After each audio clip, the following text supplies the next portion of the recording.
A very good morning. Good to have you with us in this edition of the topical discussion as we continue to analyze politics. A lot is playing out centrally and sending signals to the country.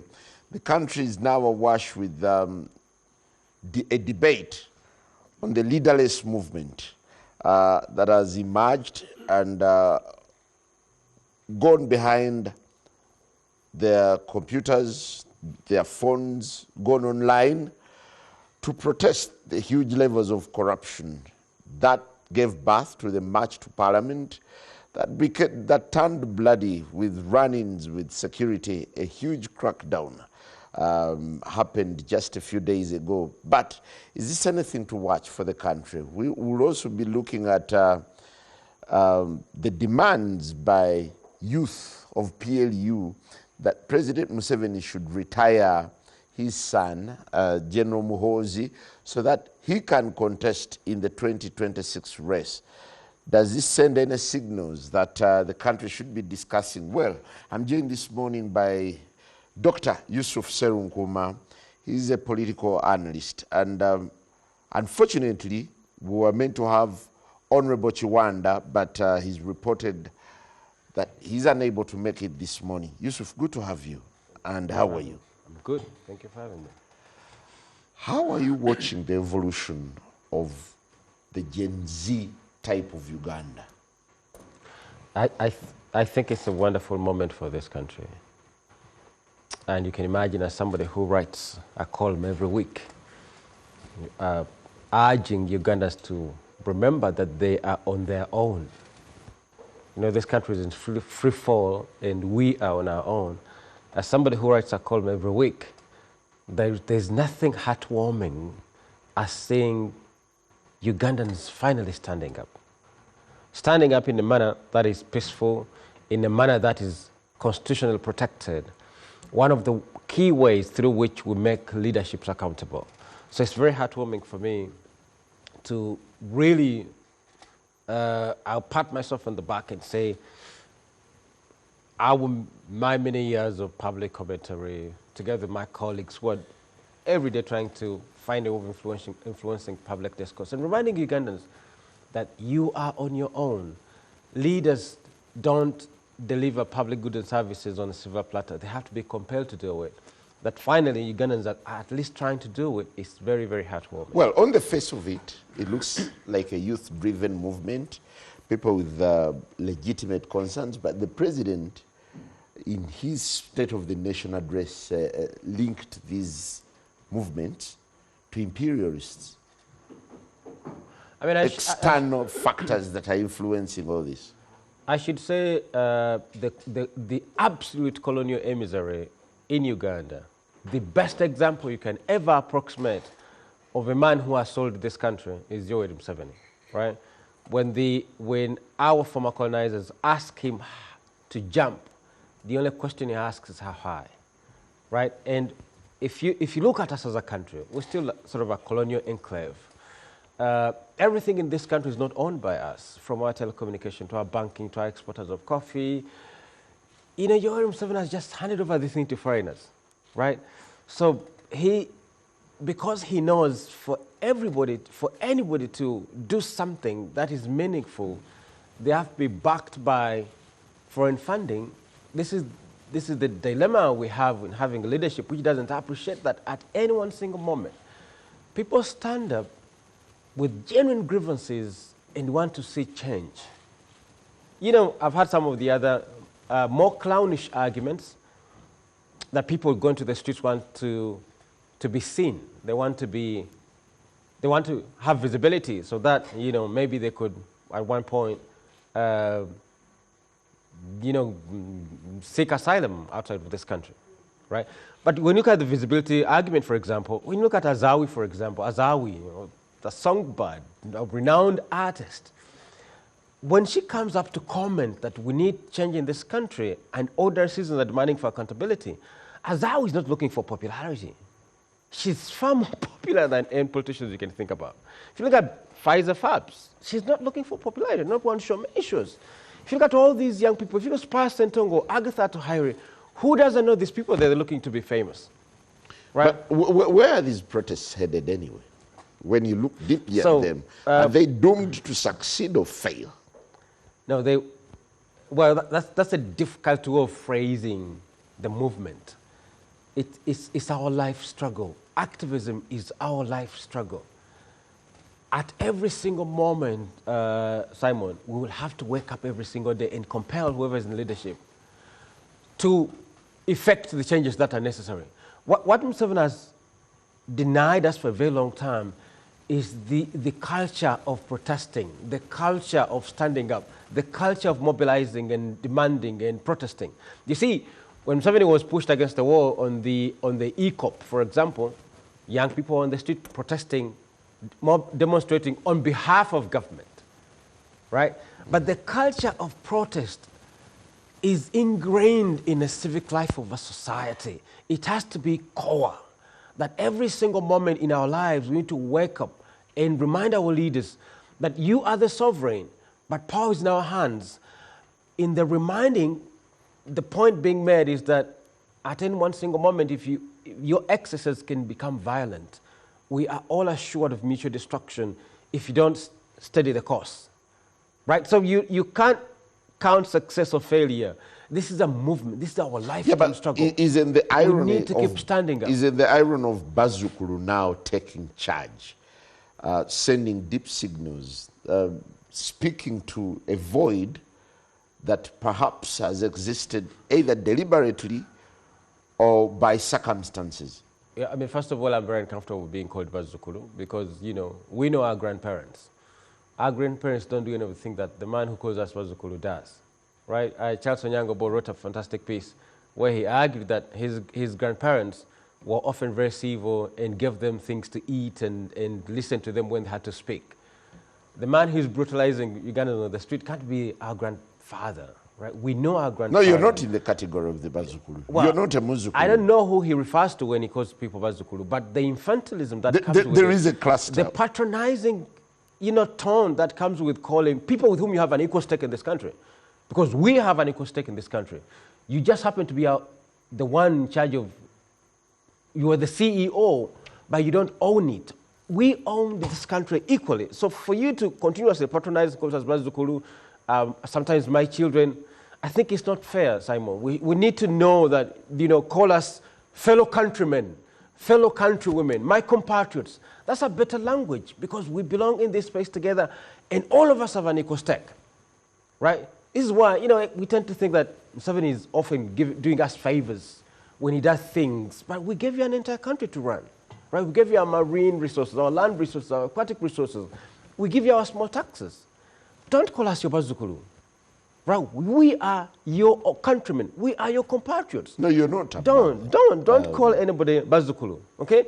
Because you see, in other places, I keep laughing at these octogenarians. Matia Kasaija one time gave a wonderful speech where he spoke about cryptocurrency, right? I'm sorry I'm delaying a bit on this Bazukulu thing, because it's really very bothersome. But it's not just bothersome, it also shows the way our government treats us.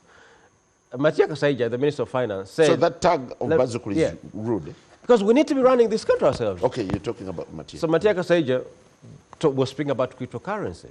He asked the then minister, the then governor, Bank of Uganda, to Museveni Mutevile, said, do you understand cryptocurrency? The then governor said, I have no idea how this thing operates. Then Matia Kasaija tells us that he himself asks his son to run these things, to help him guide him on cryptocurrency.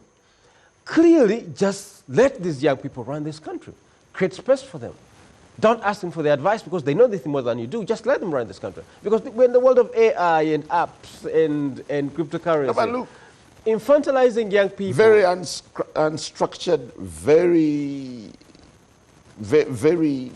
unscripted, and the city is on fire. Kaboom. It's just crazy. No. Okay, I think, Simon, I don't want you to fall into the loop of extending the argument that protests are violent. Protests are not violent. In fact, if you fold really well, the violence we have come to document of the protests is the violence of the security forces, which includes things like sodomizing young people, brutalizing them, and beating them up. It remains unfounded. Well, as you know, we, the young people, are the masters of intelligence, the masters of gathering, of crowdfunding information. We have documented individuals behind the cases of sodomy, sodomizing young people, and torture and brutalizing. There are pictures of all over social media, because that's the quintessential space where young people normally have this conversation, the public square. The material is all over there. Even if these are allegations, we haven't heard of any investigations happening. You see, so if you talk about the process being violent, the young people promised a violentless, a peaceful protest.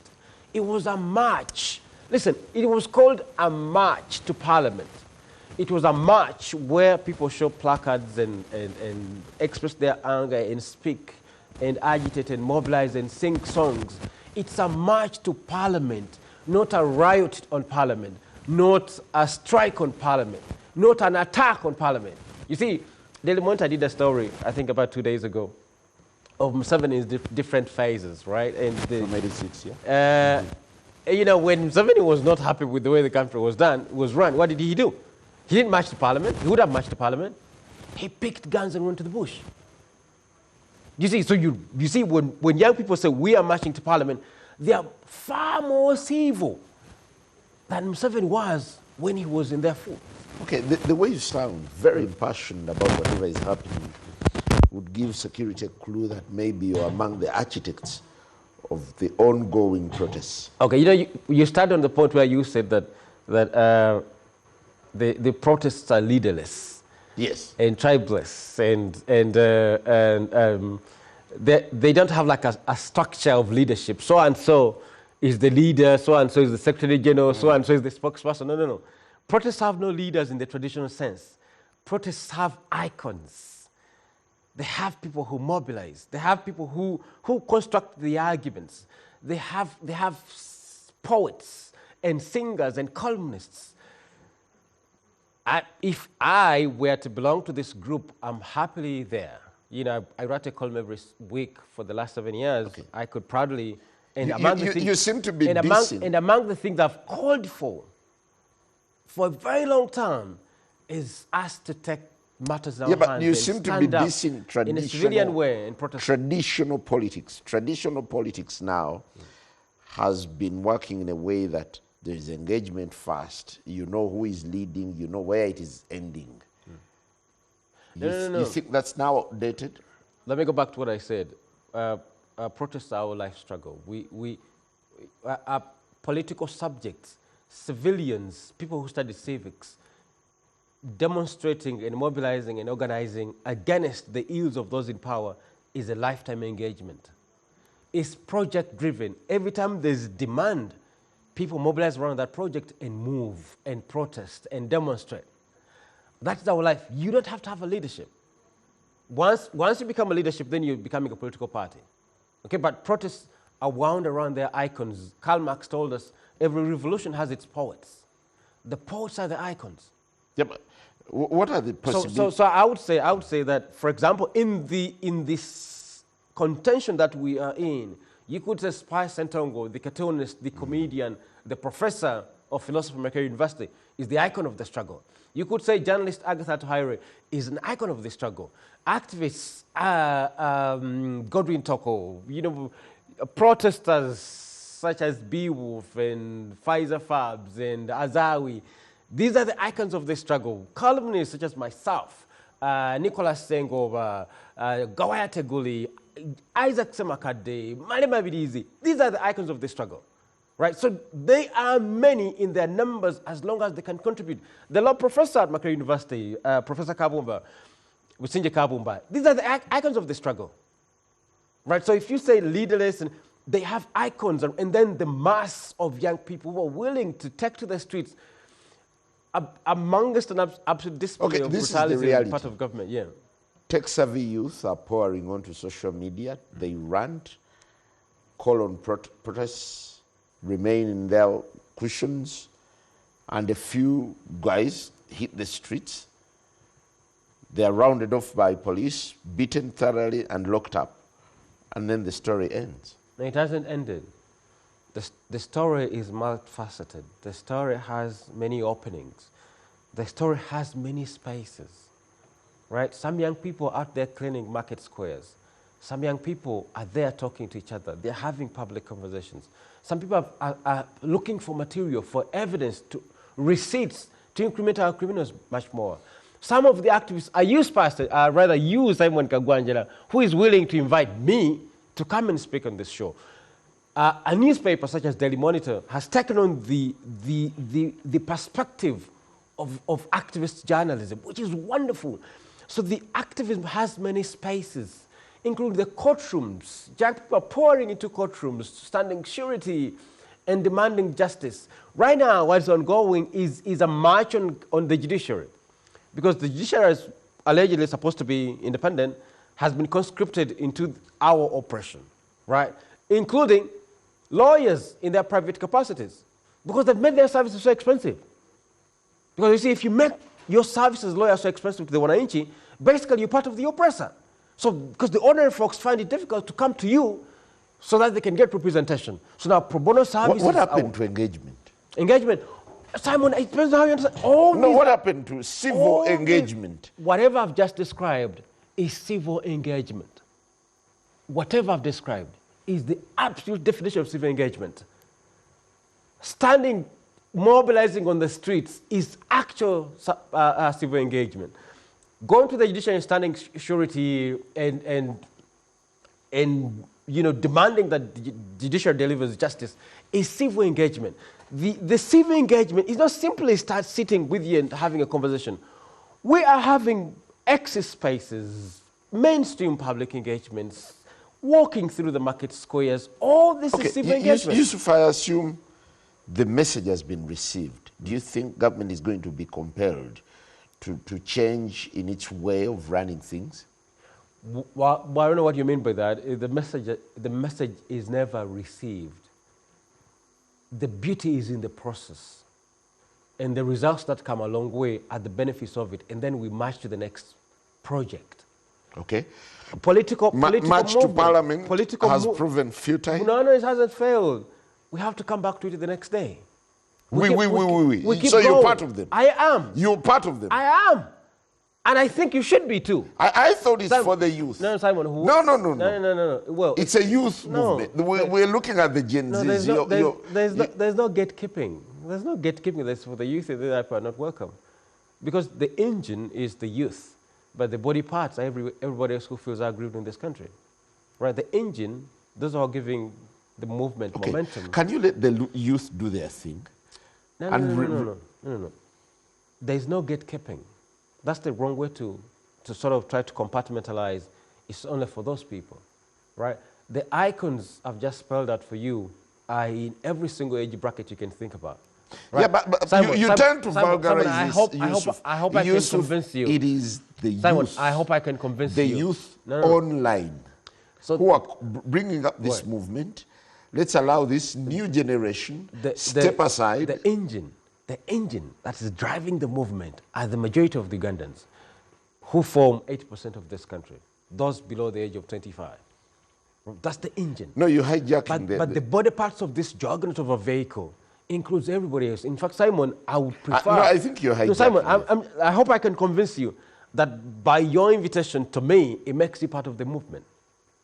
When you invite more young people here, when you invite Spias Sentongo, Spias, Professor Kabumba, Agatha Taire, Godwin Toko, you're inviting the movement itself. These are my age mates. Yeah, but everyone is concerned about the grievances that the youth raise. Perhaps the challenge comes with the mode in which you're protesting. And maybe that's the reason why some people prefer to stay away, to keep off. What do you mean mode? Anything that doesn't have a leader, anything that looks rudderless, that has no end in sight. You invade parliament and then what? Well, you're calling it an invasion. I think that's the wrong language. A march to parliament to express our grievances, to demand. And then? To demand. Because you see, the politics is numbers. The thing called democracy is a thing of power and numbers. We march to Parliament, we demonstrate, we impress it upon those in that space called, on Parliament Avenue, that the person leading that space has to resign. You need new leadership. And believe you me, Simon, many people within Parliament have actually embraced the language, right? You saw an MP stand in Parliament the other day, that, why is it so difficult for us to even discuss corruption in this Parliament, right? So many legislators have actually embraced the voices of the young people. But Simon, I need to remind you that we should spend so much time, because you see, the stick that they're beating the process with because there's no leader. All of us are leaders of this movement. But I'll go back and tell you, Simon, that this protest has its icons. Okay. Do look at these protesters Simon, as the new opposition. Simon, now. I need to finish this. And the beauty with struggles is the struggle which picks its icons. Nobody enforces himself onto the struggle as its icon. The struggle picks its icons and drops them when they lose their relevance. There was a time when the NUP president, Bobi Wine, was the leader of the struggle. When he was on the street marching against taxation, he was the absolute embodiment of the struggle. The struggle chose him, right? The struggle right now, the struggle for change, the struggle for reforming this country, the struggle against corruption, not just corruption, the struggle over the enormous sale of this country to foreigners, selling this country to foreigners, with people sharing handouts in Parliament. You see that most amount of money that is shared in Parliament, small part of it is taxpayers' money, but a lot of it is handouts given by corporations, which are like stealing this country and tearing it apart. Because we have a legislature which makes laws which enable them to kick the ordinary person out of No, there's something very profound. You said the struggle picked Bobi Wine. Did it drop him? Let me say this. The struggle in every single political moment, leaderships of the struggles are captured in their political moments.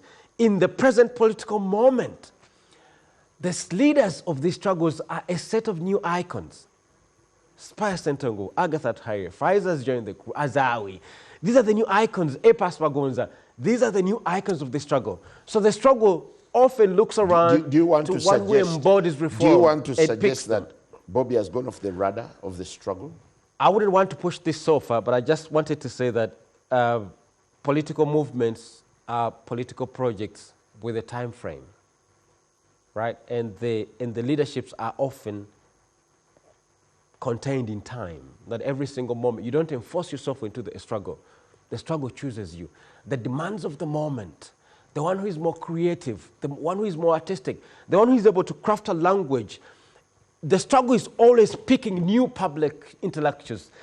The struggle is always picking new icon, new peasant. I think the right word is peasant intellectuals, right?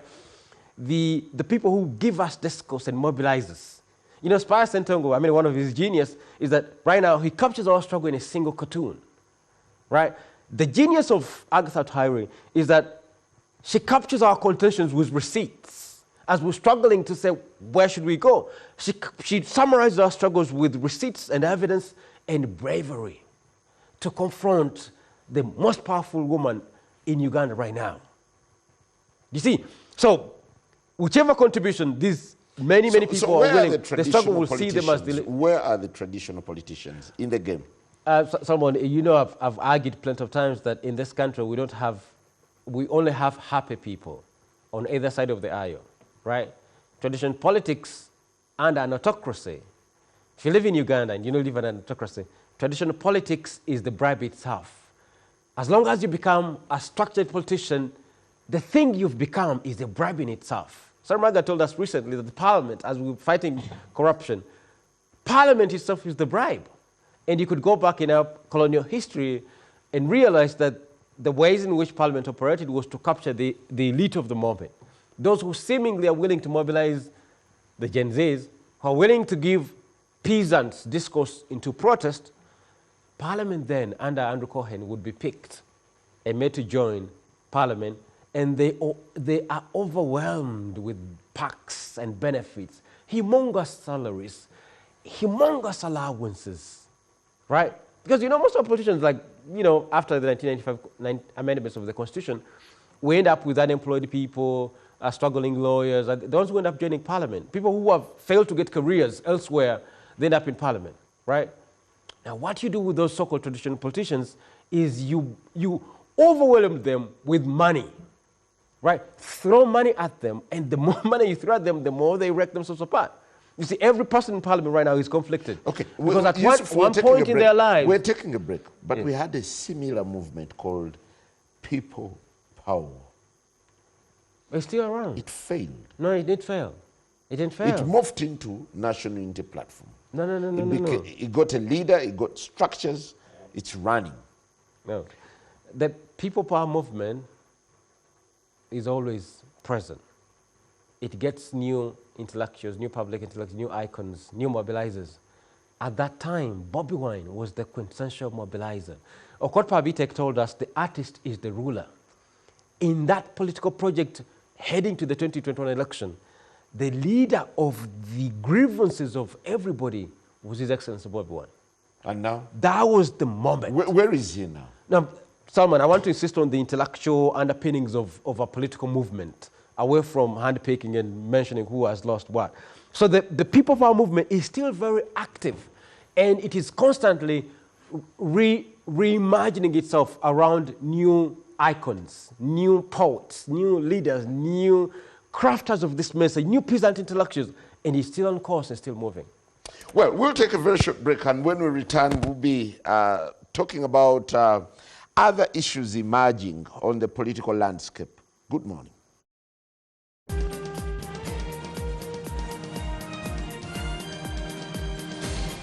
Well, still talking politics with Dr. Yusuf Serunkuma. He's a writer, he's a political analyst, and a social critic. Well, parties have lately been exposed on matters of accountability, according to a report that came from the Auditor General. And it looks as though this has now become central in the ongoing debates on the political scene. What's your take on how things are running? It's a national condition. It's the national condition of political parties. And I mean, I said politics is the bribe in this country. Politics is the bribe itself. To join politics is to be bribed already. So when you form a political party, you've aspired for a bigger bribe. And what Mr. Museveni understood nowadays is that you don't have to throw people in jail. The people opposing you, the people supposedly forming political parties to fight against you, the easy way out is just throw money at them. So what the new weapon of destruction in Museveni's parlance now is money. You throw money at all your opponents, and they'll be scattered everywhere. It's a national condition. You look at some parties are now in existence. UPC, I don't know what happened to UPC. You don't even hear anything from UPC because of money. One of them is a minister, one of them is an MP, and they're receiving plenty of packs. So UPC is really almost disappeared. The wrangle that you see in FDC, oh, by the way, this week in The Observer, we're leading with a story where we are now confirming that FDC, a part of FDC is forming a political party, right? But again, you got to understand, the national condition of political parties in this country is that they are dead on the point of their formation. It's in pursuit of dead causes, because the more you organize, the easier it is for the man on top to throw money at you, right?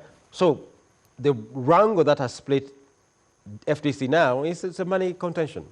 You know, Museveni threw money at them, a part of them, a section of the party took the money, enjoyed it, bought cars, and a section didn't like the idea. The same is happening in DP. One of the DP members, I think if you still belong, did they throw you out? You still belong to the DP?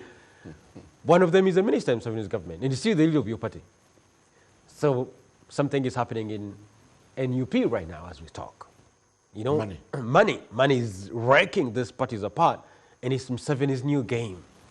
He realized that it's easier to break them with money than fighting them, than throwing them in jail. This is why nowadays you don't see any MPs in trouble. You see, nowadays the people in prison are protesters because they mean much to reforming the country than the people who are supposedly in the opposition.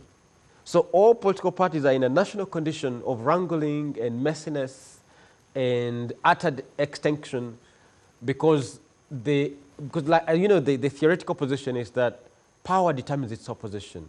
power determines the ways in which it is opposed. Museveni runs this country in a manner that is, very amorphous. There's no structure in the ways in which he runs it.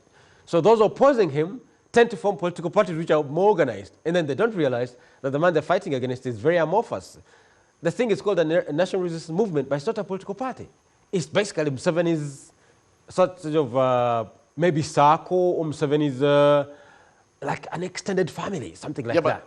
National Unity Platform came in with new politics. It was billed as an entity that would usher in new politics that presses for accountability, that presses for transparency, that presses for rule of law.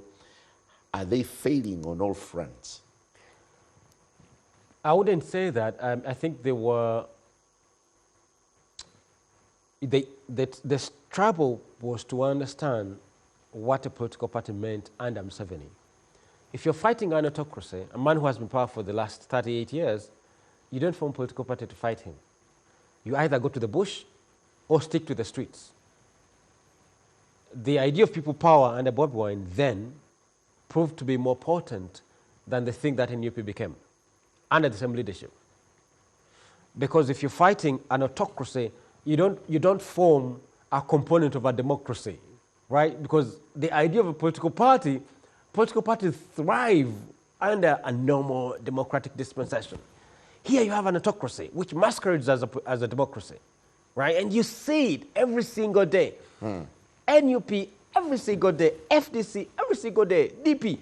You are constantly reminding us that this is an autocracy, right? This is an autocracy. You don't operate within the structures of a democratic dispensation to fight an autocracy. Power determines the way it is opposed. You fight it on its own terms. Museveni runs a leaderless, clueless political entity. To fight him, you have to be leaderless. You don't have to have structures. You have to organize without structures. You have to not to be disorganized, but you have to be unorganized in a manner that makes it difficult to find the head or tail of the struggle. That was the genius of people power, right? So every time you form a political party, and in fact, when I read the headline that we're running with in the Observer this week, I was like, wow, it's the same problems. Because you see, however small you're going to form a political party, however selective you're going to choose membership, especially with the top organs, as long as you have a leader on top, a secretary general, a spokesperson, you have cards to get people to stand for political positions, you are already dead. You are in Museveni's game. You are playing in Museveni's trap, 120%. So this is what political parties, that's the dilemma facing political parties. On the other hand, if you have bigger political ambitions, such as running for MP, well, they're not big, but they're small in my assessment. But if they look big in most of, in the eyes of the public, if you have what looks like bigger political ambitions, what masquerades as big political ambitions, like standing for president under Museveni, standing to join parliament under Museveni, claiming to be opposition under Museveni, if you have those ambitions, you face a dilemma, you face a practical and performative dilemma that you'll have to form a political party. Don't you think? But then once you form a political party, you can't make much change. Don't you think NUP's moment of reckoning has come too early? No, but I mean, you can't say it came too early. I just think that they didn't think through what it meant to form a political party. Right? I just think they didn't think through that. Because the political party keeps you embroiled. It keeps you engaged in stupid things, right? Stupid things like land title of your offices, the origin of the party, this constitution, you're held by some stupid laws passed by parliament that you can't do this because you're a political party. The struggle, you spend your entire adult political career. Yusuf, you love dealing with. No, wait a second, Simon. I need to finish this. When you form a political party, this is my sympathies with His Excellency Bobi Wine. It's my sympathies with people who are forming a new party from FDC. It's my sympathy with political parties, right? Because you are embroiled. You keep your entire life entangled in solving chicken wrangles, like the land title of your political party. Which color should you use? Which uniform should you wear? This member is indisciplined. You have to dismiss so and so. You are engaged in things which are way, way below the actual demands of this country. Because you see, we now have like extortionists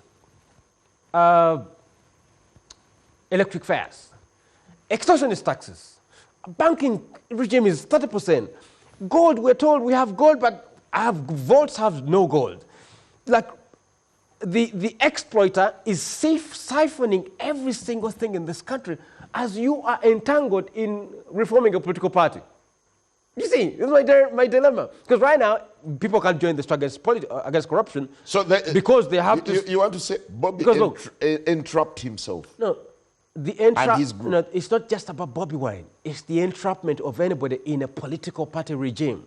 You see, my friends in the FDC are entrapped in the same wrangle. Now, instead of removing Museveni, they either will remove Nandala or remove Muriat, and then we form a new thing. You see, NUP same thing. Either we remove, we're now fighting in Puga, and then Bobby Wine wing. DP, same thing. You have been fighting whether to remove Norbert Mao or to, so you're entangled in small wrangles. Small, useless, meaningless wrangles. In fact, whoever is meaningful wants to be meaningful to this country. Get out of a political party. Get out. Don't join one. Get out. Join the young people who are providing the requisite, the longer-awaited engine oil. No, it's too early to rate them. No, it's very early to rate them. Well, give them your weight. Come and join them. Give them your public platform. Give them your celebrity persona. Come and join them.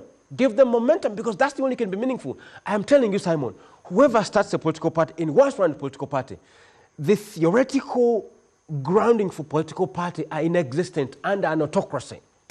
Well, Yusuf, we're getting out of here, but what are your observations on how politics is heating up ahead of 2026? There's a group of youth from PLU who are now pressing that President Museveni retires Muhoozi from the army so that he contests in 2026. Simon, you know my position, right? My position has been very well articulated many, many times. My position is simple.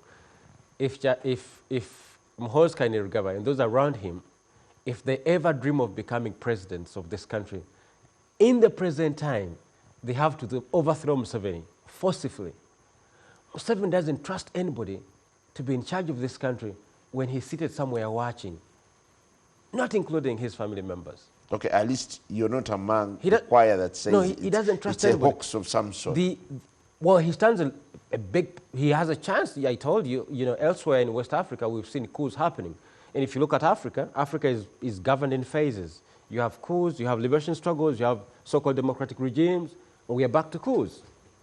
In the position he is, instead of resigning, maybe he could negotiate with his dad to give him the window to overthrow him forcibly.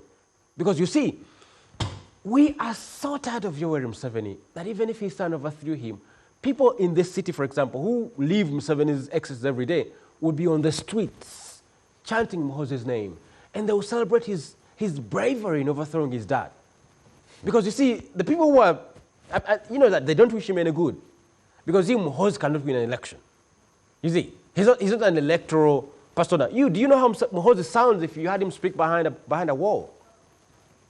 You don't know how he sounds. He's not a candidate to win an election. You see, he's a soldier. And what soldiers do to become presidents, most of the times, they overthrow governments. So those telling him to, step aside, start an election, who can he beat?